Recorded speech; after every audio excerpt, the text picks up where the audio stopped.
I think people need to be warned.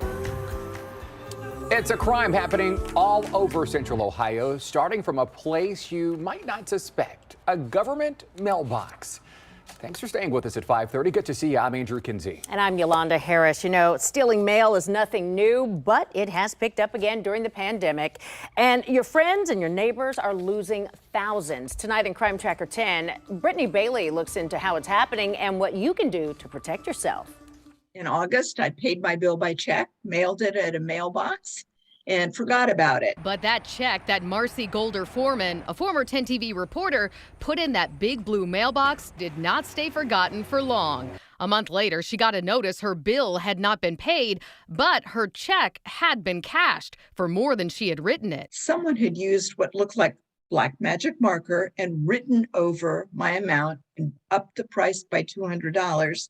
And somehow they'd cashed the check. Just take a closer look and you can see there was barely an effort to conceal the fraud. Foreman was shocked. So I went to the bank, talked to the manager and said, "What is going on?" And he said, "Well, it's all done electronically now. So while a human being could look at this check and know that it had been tampered with, a machine doesn't know.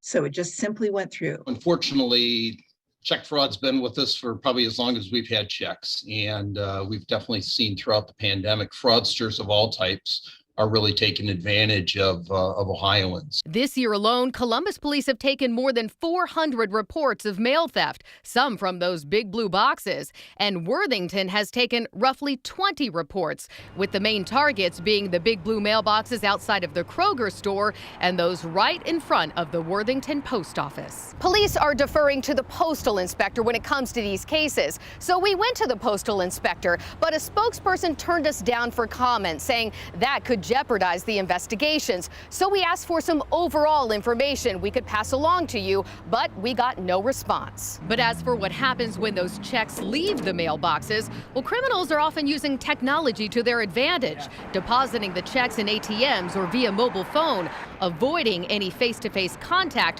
where their forgery would be on full display. And that's why it's so important for the banks to have the fraud detection systems in place. This was a surprise to me to hear that checks that I always thought were pretty safe, especially when dropped in the United States post office box, are no longer safe. Brittany Bailey, 10 TV News. Now, we do have some advice on how to avoid having your mail stolen. First, either hand your mail directly to your letter carrier or walk inside the post office to mail your checks. Second, you can try to do as much bill pay as possible online, avoiding the paper checks altogether.